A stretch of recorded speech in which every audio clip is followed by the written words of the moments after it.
सोचिए कि किसी इंसान के पास दुनिया की बेकाबू ताकत है। मतलब कोई कानून नहीं, कोई रोक टोक नहीं, बस एक उंगली के इशारे पर किसी की भी जिंदगी तबाह हो सकती है या किसी को भी रातों रात अमीर बनाया जा सकता है। ये तो किसी भी इंसान को करप्ट करने के लिए काफी है। बिल्कुल।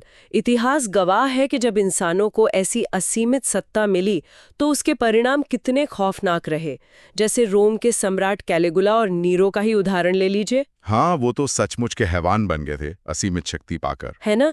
नीरो ने तो अपने ही मजे के लिए पूरे रोम शहर को जलते हुए देखा और अपनी बालकनी में खड़े होकर संगीत बजाया। बिल्कुल, ये सत्ता का एक बहुत ही क्लासिक और खतरनाक पैटर्न है। मनोविज्ञान में भी ये माना जाता है कि जब इंसान के ऊपर से सारे सामाजिक और कानूनी प्रतिबंध हटा लिए जाते हैं तो उसके अंदर के सबसे अंधेरे पहलू बाहर आ जाते हैं। मतलब सत्ता का नशा किसी भी आम दिमाग का संतुलन बिगाड़ने के लिए काफी है। लेकिन पता है, इतिहास में यहीं पर एक बहुत बड़ा और हैरान करने वाला अपवाद सामने आता है। उसी रोमन साम्राज्य में एक और सम्राट हुआ, Marcus Aurelius. The philosopher king. हाँ, इस इंसान के पास भी पूरे 19 साल तक ठीक वही असीमित और बेकाबू ताकत थी। वो चाहता तो अपनी हर एक अजीबोगरीब फैंटेसी पूरी कर सकता था। बिल्कुल कर सकता था। लेकिन उसने इस ताकत का इस्तेमाल किसी को कुचलने या अय्याशी करने के लिए नहीं किया। इसके बजाय उसने इस शक्ति का उपयोग खुद को दुनिया का सबसे अनुशासित इंसान बनाने के लिए किया। और अगर आज के दौर से इसकी तुलना करें तो ये एक बहुत तीखा व्यंग्य लगता है मुझे। आज के दौर से आपका क्या मतलब है? मेरा मतलब है कि आज हमारी मानसिक स्थिति इतनी नाजुक हो चुकी है कि सोशल मीडिया पर किसी मैसेज का रिप्लाई ना आने पर या ऑफिस में किसी सहकर्मी के एक ताने पर ही रातों की नींद उड़ जाती है। हाँ, बात तो सही है। इंसान अंदर से इतना खोखला महसूस करता है कि ट्रैफिक में फंसा हुआ कोई राहगीर भी हॉर्न बजाकर हमारा पूरा दिन खराब कर सकता है। और दूसरी तरफ एक ऐसा इंसान था जो पूरी दुनिया चला रहा था और फिर भी इतना शांत था। और यही कारण है कि मार्कस ऑरेलियस की जिंदगी और उनके विचार इतने प्रासंगिक हो जाते हैं। आज के इस डीप डाइव में हम मार्कस की उसी व्यक्तिगत डायरी के पन्नों को टटोलने वाले हैं जिसे दुनिया मेडिटेशंस के नाम से जानती है। लेकिन यहाँ एक बात स्पष्ट करना बहुत जरूरी है। क्या? ये कोई फिलॉसफी की किताब नहीं थी जिसे पब्लिश करके पैसे कमाने हो या दुनिया को उपदेश देना हो। हाँ, ये तो उनकी अपनी पर्सनल डायरी थी ना। बिल्कुल। ये डायरी उन्होंने रात के अंधेरे में खून से सने युद्ध के मैदानों और ठंडे तंबुओं के बीच बैठकर सिर्फ और सिर्फ खुद के लिए लिखी थी। इसका एक ही मकसद था, खुद को मानसिक रूप से टूटने से बचाना। ये बात सच में दिमाग को उलझा देती है। मैं यही सोच रही थी कि जब मार्कस के पास दुनिया की हर सुख सुविधा मौजूद थी तो उन्होंने महलों के विलासितापूर्ण जीवन, बेहतरीन शराब और अय्याशी का रास्ता क्यों नहीं चुना? मतलब इंसानी फितरत तो हमेशा कंफर्ट ही ढूंढती है ना। इसका जवाब समझने के लिए हमें विकासवादी मनोविज्ञान यानी एवोल्यूशनरी साइकोलॉजी को देखना होगा। हाँ। 1978 में नॉर्थ वेस्टर्न यूनिवर्सिटी में एक बहुत ही दिलचस्प रिसर्च हुई थी। अच्छा। हाँ, शोधकर्ताओं ने इंसान की खुशी को नापने के लिए दो बिल्कुल अलग तरह के समूहों को चुना। एक तरफ वो लोग थे जिनकी हाल ही में करोड़ों रुपए की लॉटरी लगी थी, रातों रात उनकी जिंदगी बदल गई थी। और दूसरा समूह कौन सा था? दूसरी तरफ वो लोग थे जिनका किसी भयानक एक्सीडेंट में शरीर लकवाग्रस्त हो गया था और वे जिंदगी भर के लिए व्हीलचेयर पर आ गए थे। बाप रे। कोई भी सामान्य इंसान यही सोचेगा कि लॉटरी जीतने वाले लोग खुशी के मारे पागल होंगे और लकवाग्रस्त लोग गहरे अवसाद में चले गए होंगे। शुरुआत के कुछ हफ्तों में बिल्कुल ऐसा ही था। लॉटरी जीतने वाले जश्न मना रहे थे और एक्सीडेंट वाले लोग गहरे सदमे में थे। लेकिन जब कुछ महीनों बाद उन दोनों समूहों का दोबारा मनोवैज्ञानिक परीक्षण किया गया तो क्या हुआ? तो नतीजे पूरी तरह से चौंकाने वाले थे। कुछ ही महीनों में दोनों ही समूह अपनी उसी पुरानी मानसिक स्थिति पर वापस आ गए थे, यानी अपनी बेसलाइन पर, जहां वे इस घटना के होने से पहले थे। मतलब लॉटरी जीतने वाला इंसान उतना ही दुखी या खुश था जितना वो लॉटरी जीतने से एक दिन पहले था। ये तो बिल्कुल अतार्किक लगता है। ऐसा क्यों होता है? क्योंकि हमारा दिमाग इसी तरह से प्रोग्राम किया गया है। मनोविज्ञान में इस सिद्धांत को हेडोनिक ट्रेडमिल कहा जाता है। ये एक सर्वाइवल मैकेनिज्म है। Survival mechanism? कैसे? सोचिए, अगर हमारे पूर्वज एक अच्छा शिकार करने के बाद जिंदगी भर के लिए खुश और संतुष्ट हो जाते तो वे दोबारा कभी शिकार पे जाते ही नहीं और भूख से मर जाते। बिल्कुल। इसलिए हमारा दिमाग हमें कभी भी किसी बाहरी चीज से स्थायी खुशी नहीं लेने देता। तो बाहरी चीजें जैसे ढेर सारा पैसा, नई गाड़ियां या आलीशान घर असल में हमें खुश नहीं करते, बल्कि बस एक पल का डोपामीन हिट देते हैं। एकदम सही। और मार्कस ऑरेलियस को 2000 साल पहले बिना किसी मॉडर्न लैब या रिसर्च के ये बात समझ आ गई थी। उन्होंने अपनी डायरी में लिखा था कि बाहरी चीजों के पीछे भागना एक अंतहीन दौड़ है। जो आज नया है वो कल पुराना हो जाएगा। इसे मैं आज के दौर के एक वीडियो गेम के उदाहरण से देखती हूँ। मान लीजिए कोई खिलाड़ी वीडियो गेम खेल रहा है और वो बहुत सारे असली पैसे खर्च करके अपने गेमिंग कैरेक्टर के लिए एक नया और चमकता कवच या आर्मर खरीद लेता है। हाँ, गेम्स में तो ये बहुत आम है ना? वो कवच बाहर से दिखने में बहुत शानदार लगता है, दोस्तों के बीच उसका रुतबा भी बढ़ जाता है, लेकिन उस महंगे कवच से उस खिलाड़ी का असली गेमिंग कौशल या उसकी स्किल्स तो नहीं बदलती। बिल्कुल नहीं बदलती। जब गेम में कोई मुश्किल लेवल आता है तो वो फिर से हार जाता है। ठीक वैसे ही भारी भौतिक सुख इंसान के आंतरिक खालीपन या उसकी मानसिक कमजोरियों को नहीं भर सकते। ये एनालॉजी बहुत अच्छी है, लेकिन इसमें एक पेंच है। क्या? वीडियो गेम कंपनी तो चाहती है कि गेमर्स ये सोचें कि वो कवच जरूरी है ताकि वो पैसे कमा सकें। असल जिंदगी में समाज और बाजार भी यही करते हैं। हाँ, वो हमें चीजें बेचना चाहते हैं। बिल्कुल। वे हमें ये विश्वास दिलाते हैं कि अगर हम ये खास कार खरीदेंगे या ये खास ब्रांड पहनेंगे तो हम अंदर से बेहतर महसूस करेंगे। मार्कस ने इस पूरी सिस्टम को ही नकार दिया था। अच्छा, चलिए मान लेते हैं कि उन्होंने भौतिक वस्तुओं के इस भ्रम को तोड़ दिया, लेकिन अगर भौतिक वस्तुएं खुशी नहीं दे सकती तो क्या दूसरे लोगों की राय, समाज में हमारा रुतबा और लोगों से मिलने वाली तारीफें मायने रखती हैं? ये एक बड़ा सवाल है। मतलब एक रोमन सम्राट होने के नाते मार्कस एक ऐसा दरबार चला रहे थे जहां ऐसे लोगों की लंबी कतार थी जो मौका मिलते ही पीठ में छुरा घोंपने के लिए तैयार थे। रोज कोई ना कोई उनके खिलाफ साजिश कर रहा होगा। बिल्कुल। और सत्ता के गलियारों में आलोचना और धोखा बहुत आम बात है, लेकिन मार्कस का प्रतिक्रिया देने का तरीका एकदम अलग था। क्या उन्होंने उन साजिश करने वालों को मौत के घाट नहीं उतारा? ताकत तो थी उनके पास। नहीं, बिल्कुल नहीं। बदला लेने के बजाय उनका सिद्धांत बहुत ही स्पष्ट था। उन्होंने अपनी डायरी में लिखा, सबसे अच्छा बदला यह है कि उस इंसान जैसा बिल्कुल ना बना जाए। अरे वाह, ये तो बहुत गहरी बात है। रॉबर्ट ग्रीन की किताब the laws of human nature इस मनोविज्ञान को बहुत अच्छे से समझाती है। ग्रीन कहते हैं कि जब कोई इंसान बिना वजह नीचा दिखाता या धोखा देता है तो वो असल में अपनी खुद की हार, अपनी ईर्ष्या और अपनी असुरक्षा को छुपाने की कोशिश कर रहा होता है। मतलब वो बस अपने अंदर के जहर को बाहर निकाल रहा है। हाँ, बिल्कुल। ऐसे बीमार और असुरक्षित इंसान पर गुस्सा करना और उसकी हरकतों का जवाब उसी की भाषा में देना पूरी तरह से व्यर्थ है। अगर कोई भी उसके स्तर पर गिर गया तो उसने तो अपना मकसद पूरा कर लिया। तो फिर उस इंसान का क्या किया जाए? उसे यूं ही जाने दिया जाए बिना कोई सजा दिए? मार्कस ने यही किया, पूर्ण मौन। ग्रीन के अनुसार जब कोई हमला करता है और सामने वाला पूरी तरह से शांत रहता है, उसे नजरअंदाज कर देता है, तो ये उस हमलावर के ईगो के लिए सबसे बड़ा मनोवैज्ञानिक टॉर्चर बन जाता है। उसे लगता है कि उसकी कोई अहमियत ही नहीं है। लेकिन ऐसा करना बहुत मुश्किल है। मतलब प्रैक्टिकली सोचें तो विल स्टोर की एक किताब है द स्टेटस गेम। उसमें ये बताया गया है कि जैविक रूप से एक प्रजाति के तौर पर हम इंसान दूसरों की तारीफ और वैलिडेशन के भूखे हैं। हाँ, इवोल्यूशन के नजरिए से देखें तो वही ना। पुराने जमाने में अगर कोई इंसान अपने कबीले से अलग हो जाता या लोग उसे पसंद नहीं करते तो उसका मरना तय था। इसलिए समाज में अपनी अहमियत साबित करना हमारे डीएनए में लिखा है। बिल्कुल। वैलिडेशन की ये भूख हमारे अंदर बहुत गहराई से बसी है। लेकिन मार्कस का मानना था कि अगर कोई इंसान दूसरों की तारीफ का भूखा है तो उसने अपनी भावनाओं का रिमोट कंट्रोल पूरी तरह से अजनबियों के हाथों में सौंप दिया है। ओह, ये तो बहुत सच है। आज कोई तारीफ करेगा तो आप खुश हो जाएंगे, कल वही इंसान गाली देगा तो आप टूट जाएंगे। ये तो एक तरह की मानसिक गुलामी हुई। इससे मैं एक बाज की एनालॉजी से सोच रही थी। जैसे एक बाज आसमान की ऊंचाइयों में इसलिए उड़ान नहीं भरता कि नीचे जमीन पर खड़े लोग उसे देखकर तालियां बजाएंगे या उसकी तस्वीरें खींचेंगे। ओह, सही बात है। वो उड़ता है क्योंकि यही उसकी प्रकृति है। इसी तरह इंसान का असली उद्देश्य लोगों की तारीफें बटोरना या दूसरों से बेहतर दिखना नहीं है। उसका कर्तव्य है अपनी सर्वोच्च क्षमता यानी अपने हाईएस्ट पोटेंशियल तक पहुंचना। ये बात सच है, पर एक बाज और इंसान में एक बहुत बड़ा जैविक अंतर है।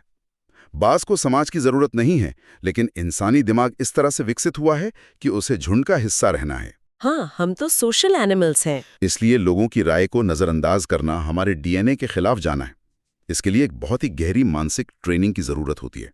मार्कस खुद को रोज याद दिलाते थे कि लोगों की राय बस एक बुलबुले की तरह है।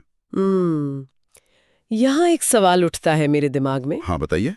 लोगों की नकारात्मक बातों और उनके ईगो को नजरअंदाज करना एक स्तर पर फिर भी सीखा जा सकता है, लेकिन वास्तविक जीवन की भयानक त्रासदियों का क्या? त्रासदियों से आपका क्या मतलब है? मेरा मतलब है कि मार्कस का जीवन सिर्फ दरबार की साजिशों तक सीमित नहीं था ना। उन्होंने एंटोनिन प्लेग जैसी भयानक महामारी का सामना किया था। सड़कों पर लाशों के ढेर लगे थे। रोमन साम्राज्य के लाखों लोग तड़प तड़प कर मारे गए थे। साथ ही सीमाओं पर लगातार युद्ध चल रहे थे। हाँ, वो इतिहास का एक बहुत खौफनाक दौर था और ऐसी स्थिति में कोई भी इंसान मानसिक रूप से टूट सकता है। लेकिन मार्कस ने इस अराजकता के बीच अपना दिमाग शांत रखने के लिए प्रीमेडिटेशो मेलोरम नाम की एक मानसिक तकनीक का इस्तेमाल किया। प्रीमेडिटेशन मेलोरम, इसका क्या मतलब है? इसका लैटिन में अर्थ है बुराइयों का पहले से अभ्यास करना। अभ्यास करना? क्या वो रोज बैठकर बुरी बातें सोचते थे? बिल्कुल, रोज सुबह उठकर ये कल्पना करना कि आज कोई करीबी दोस्त धोखा दे सकता है, आज युद्ध में हार मिल सकती है, या आज महामारी परिवार के किसी सदस्य को छीन सकती है। वे सबसे बुरे परिदृश्य को अपने दिमाग में पूरी तरह से विजुअलाइज करते थे। रुकिए, ये तो बहुत अजीब है। क्या इस तरह की सोच किसी भी इंसान को हद से ज्यादा नकारात्मक, डरा हुआ और पैरानॉइड नहीं बना देगी? मतलब अगर कोई दिन रात सिर्फ यही सोचेगा कि उसकी नौकरी जाने वाली है या उसका घर जलने वाला है, तो वो डिप्रेशन में चला जाएगा ना? ये बहुत ही स्वाभाविक संदेह है, लेकिन इसका मनोवैज्ञानिक असर बिल्कुल उल्टा होता है। उल्टा होता है? कैसे? ये नकारात्मकता नहीं है, ये एक इमोशनल शॉक एब्जॉर्बर है। इंसान को डर उस चीज का लगता है जो अज्ञात है, जो अचानक सामने आ जाए। जब कोई इंसान रोज अपने डर का सामना अपने दिमाग की सुरक्षित जगह पर कर लेता है, उस सबसे बुरे परिदृश्य को जी लेता है, तो वो उस डर का आदी हो जाता है। अच्छा, मतलब वो अपने डर की वैक्सीन ले रहा है पहले ही। बिल्कुल सही शब्द इस्तेमाल किया आपने, वैक्सीन। और जब असल जिंदगी में सच में कोई मुसीबत दस्तक देती है, तो वो इंसान घबरा कर रोता या चिल्लाता नहीं है, वो सीधा एक्शन लेता है, क्योंकि उसका दिमाग उस शॉक को सोखने के लिए पहले से तैयार था। ये बहुत ही पावरफुल कॉन्सेप्ट है। विलियम इरविन की किताब a guide to the good life और दार्शनिक एपिक्टेटस के विचारों में इसे नियंत्रण का विभाजन या डाइकोटमी ऑफ कंट्रोल कहा गया है। हाँ, स्टोइसिज्म का कोर सिद्धांत है ये। है ना? इसके अनुसार दुनिया में केवल हमारी सोच, हमारे शब्द और हमारे कर्म ही पूरी तरह से हमारे नियंत्रण में है। बाकी कुछ भी, देश की अर्थव्यवस्था, मौसम की खराबी या लोग हमारे बारे में क्या सोचते हैं, हमारे नियंत्रण में है ही नहीं। और मार्कस ने इस सिद्धांत को अपने जीवन के सबसे गहरे व्यक्तिगत दुख में भी लागू किया। क्या आपको पता है कि उनका अपना सगा बेटा कोमोडस एक बेहद क्रूर, लालची और घमंडी इंसान निकला? हाँ, मैंने पढ़ा है इसके बारे में। मार्कस ने उसे दुनिया के सबसे बेहतरीन फिलोसोफर्स और गुरुओं से शिक्षा दिलवाई थी, उसे सही रास्ता दिखाने की पूरी कोशिश की, लेकिन कोमोडस एक राक्षस बन गया। ये तो किसी भी पिता के लिए जिंदगी की सबसे बड़ी हार हो सकती है। बिल्कुल हो सकती है, लेकिन मार्कस इसके लिए खुद को कोसते नहीं रहे। उन्हें पता था कि उन्होंने एक पिता के रूप में अपना कर्म किया है। बाकी कोमोडस की अपनी प्रकृति थी जिस पर मार्कस का कोई जोर नहीं था। इसे कृषि या फार्मिंग के एक एनालॉजी से बहुत अच्छे से समझा जा सकता है। कैसे? जैसे किसान का नियंत्रण सिर्फ इस बात पर होता है कि वो सबसे अच्छे बीज खरीदे, सही समय पर खेत की जुताई करे और अच्छी खाद डाले। जैसे मार्कस ने अपने बेटे को बेहतरीन शिक्षा दी। हाँ, सही कहा। लेकिन मौसम कैसा रहेगा, बेमौसम बारिश होगी या नहीं, और पेड़ पर कितने फल आएंगे, ये किसान के हाथ में बिल्कुल नहीं है। और महत्वपूर्ण बात यह है कि जब बारिश होती है या ओले पड़ते हैं, तो वो किसान आसमान की तरफ देखकर रोता या चिल्लाता नहीं है। वो बस वापस अंदर जाता है और अपने औजारों को अगले मौसम के लिए पहना करता है। बिल्कुल। जो चीज नियंत्रण में है ही नहीं, उस पर आंसू बहाना या शिकायत करना पूरी तरह से मूर्खता है। लेकिन पता है, उन चीजों को स्वीकार करने के लिए जिन पर हमारा नियंत्रण नहीं है, इंसान को जीवन और मृत्यु के प्रति एक बहुत ही कठोर लेकिन यथार्थवादी दृष्टिकोण अपनाना पड़ता है। और मौत के बारे में सोचना किसी को भी असहज कर देता है। हाँ, लोग मौत के बारे में बात ही नहीं करना चाहते। लेकिन मार्कस अपनी डायरी में बार बार मौत का जिक्र करते थे। वे ऐसा इसलिए करते थे ताकि जिंदगी की अहमियत याद रहे। ऑलिवर बर्कमैन की एक बहुत ही शानदार किताब है 4000 वीक्स। ये किताब हमें इस समय का एक बहुत ही कड़वा और खौफनाक गणित समझाती है। कैसा गणित? देखिए, अगर एक इंसान की औसत उम्र 80 साल मान ली जाए, तो पूरे जीवन में उसके पास कुल मिलाकर सिर्फ 4000 हफ्ते होते हैं। सिर्फ 4000? हाँ, हम अक्सर सोचते हैं कि जिंदगी बहुत लंबी है, कभी न कभी तो सारे काम कर ही लेंगे। लेकिन जब हम जीवन को इन 4000 हफ्तों के छोटे छोटे डब्बों में बांटकर देखते हैं तो नजरिया पूरी तरह बदल जाता है। 4000 हफ्ते, ये संख्या सच में बहुत छोटी लगती है यार। मतलब अगर कोई इंसान 40 साल का है तो उसके पास सिर्फ 2000 वीकेंड्स बचे हैं। बिल्कुल। और जब समय इतना सीमित और कीमती है तो क्या इसे पड़ोसियों की फालतू राय पर सोचने में या फिर ट्रैफिक जैम में गुस्सा करने में बर्बाद करना समझदारी है? एकदम नहीं। मौत हर दिन, हर घंटे, हर सेकंड करीब आ रही है। मार्कस कहते थे कि जो समय बीत गया वो हमारा नहीं था, वो मौत का हिस्सा हो चुका है। तो फिर इस सीमित समय में जो भी मुश्किलें या रुकावटें आती हैं, उनके साथ कैसा बर्ताव किया जाए? यहीं पर रायन हॉलिडे की किताब the obstacle is the way का जिक्र आता है। ये किताब अमोर फाती नाम के एक प्राचीन सिद्धांत पर आधारित है। अमोर फाती का अर्थ है अपने भाग्य से प्रेम करना। भाग्य से प्रेम करना। हाँ, इसका मूल मंत्र ये है कि जो रुकावट आपके रास्ते में खड़ी है, असल में वही आपका रास्ता है। जीवन में जो भी बुरी परिस्थितियां आती हैं, उन्हें सिर्फ मजबूरी समझकर सहना नहीं है, बल्कि उनसे प्रेम करना है और उन्हें अपने फायदे के लिए इस्तेमाल करना है। इसे अगर मैं एक उपमा के जरिए समझाऊं तो आग की प्रकृति के बारे में सोचिए। आग की प्रकृति? हाँ, जैसे एक छोटी सी मोमबत्ती की लौ को हवा का एक हल्का सा झोंका बुझा सकता है, लेकिन जब जंगल में एक विशाल आग भड़क रही होती है तो आप उसमें जो भी डालते हैं, चाहे वो सूखी लकड़ी हो, गीला कूड़ा हो या तेज हवा हो, वो आग उसे जलाकर अपना ही ईंधन बना लेती है और भी ज्यादा तेज धधकने लगती है। बिल्कुल। एक इंसान की मानसिकता भी उस भड़कती आग की तरह होनी चाहिए। जो भी दर्द, धोखा या हार जीवन में मिलती है, उसे खुद को बुझाने का कारण बनाने के बजाय अपनी मानसिक मजबूती का ईंधन बना लेना चाहिए। बहुत ही बढ़िया उदाहरण है ये। लेकिन इस एनालॉजी में भी एक पेंच है। वो क्या? एक भड़कती आग रातों रात नहीं बनती। अगर एक छोटी सी चिंगारी पर शुरुआत में ही कोई भारी और गीली लकड़ी फेंक दे तो वो बुझ जाएगी। हाँ, ये तो है। मार्कस ऑरेलियस ने रातों रात प्लेग या युद्ध जैसी बड़ी आपदाओं का सामना नहीं किया था। उन्होंने इस मानसिक आग की शुरुआत छोटे छोटे दर्दों से की थी। जैसे दरबारियों का बुरा बर्ताव बर्दाश्त करना या नींद पूरी न होने पर भी शांत रहना।